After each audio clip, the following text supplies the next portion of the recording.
Hello, I'm Jason with ScienceandMath.com, and today we're going to learn how to make invisible ink. I mean, who doesn't like to write invisible messages to somebody that only they can read?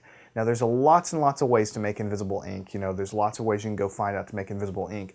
The way I'm teaching you how, I think, is pretty safe and a lot of fun, but you do need to be a little careful because you're dealing with, you know, blueberry juice and things like that that can make some stains. So you just want to be a little careful with it. But it's a lot of fun to do, and it just takes a few minutes.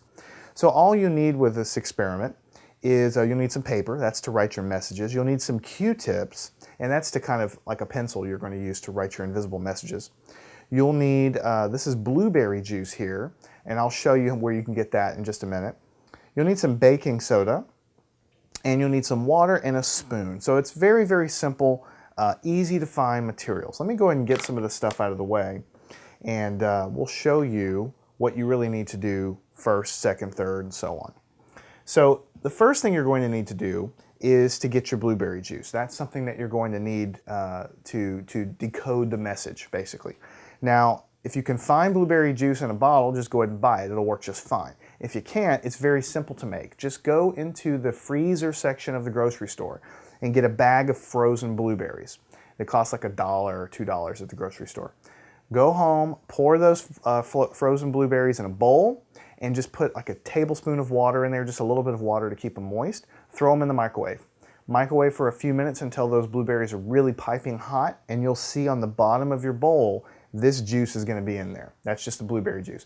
When you microwave frozen blueberries, they just kind of seep out that nice purple, deep color juice, and it just goes out of the berries, and that's all you have to collect. And this is what's going to be important to use to actually decode the message that you're going to write. All right, so that's how we're going to decode the message. That's how you make, you know, one of the key important ingredients to what we're doing here. Now, in order to actually write the invisible message, you're going to use baking soda. And this can literally be found anywhere. Now, in order to do it, what you want to do is just put a little bit of baking soda in here. How much really doesn't matter. It's probably about a tablespoon or so. Just kind of put that in the bottom of a little dish. And then get a little bit of water. That's what the water is for. And just put it right on top. You want to do about half and half. So about however much baking soda you actually put in there, go ahead and put about that much water.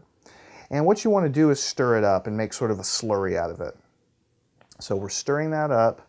And what you're doing is you're taking that baking soda and you're dissolving some of it. So once we're done with that, we have a piece of paper here. And so what we're going to do is turn this paper sideways to make it a little bit easier to read, and grab a Q-tip. Your Q-tip is going to act like your pen in this case. And so what you're going to do is sort of swirl it around, get the good water on there and some of the solids that are in there, kind of dip it off. You don't want to put too much of this stuff. You don't want to goop it on there because the paper has to dry. So there's no reason to goop it on there. And just write a little message. Could be something very simple. You know, I'll do this. And I'll do this. You know, and I'll be creative and just sort of draw like a squiggly line under it. So I have an invisible message. Unless you have very, very good eyes, it's going to be tough for you to see what this is. And what's going to happen is if you let it sit to dry, it will be almost completely invisible.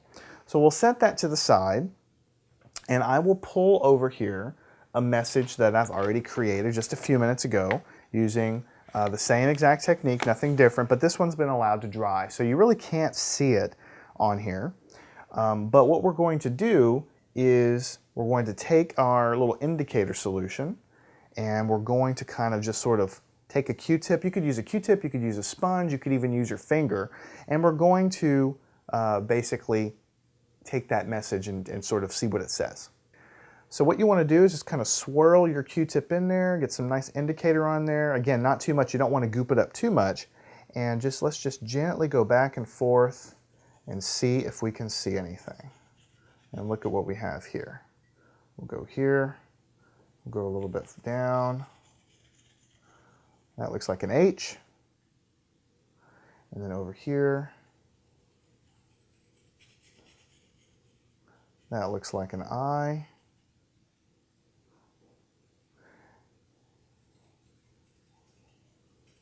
And that looks like an exclamation point. And what do we have underneath? Do we have anything underneath? Let's see. We just have like a little line underneath. There you go. And you can keep going to the rest of the page and just see if you can see anything else. And it looks like that's about it, because what you're looking for is that kind of like that dark green color. So there is a hidden message. You can't see it, you know, whenever the paper is dry, but as soon as you put the kind of decoding liquid on there, it'll stand out. Now, if you let this paper dry, then it'll be, you know, permanent and you'll be able to see it. So it's not going to disappear again. You'll have this just to kind of hang on the wall or whatever, just sort of to watch. Well, the question here is, how does this actually work? And in order to answer that question, we need to know a little bit about what we were using to put on the page. And so what we have here, we wrote our message with baking soda. Baking soda is what we call a base in chemistry.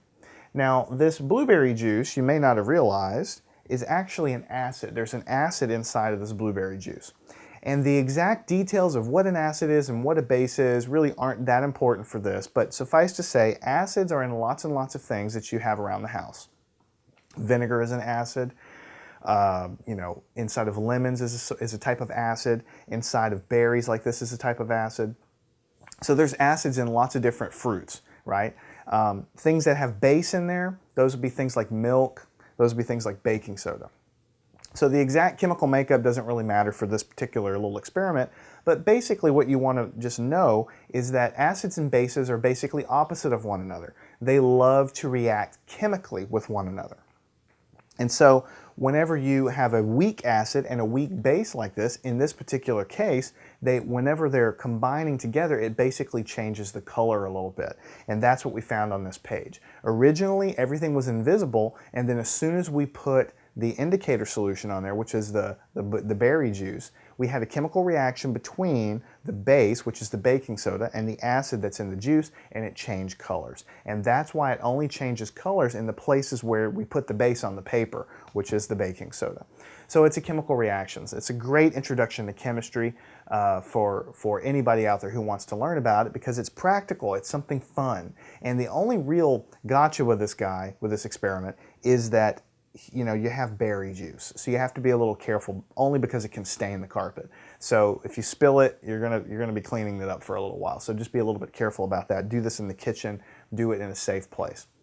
I'm Jason with ScienceandMath.com. I hope you've enjoyed this. Go grab these materials. Baking soda, almost everyone has in the house. Paper, Q-tip, everybody has that in the house. The berry juice is something you might have to go to the store for, but you can easily go to the frozen section of the grocery store and grab that and make this in just a few minutes. And it's actually a lot of fun to do, to show people how you can make invisible messages, let everything dry and set up, and then decode that message and watch it kind of appear before your very eyes.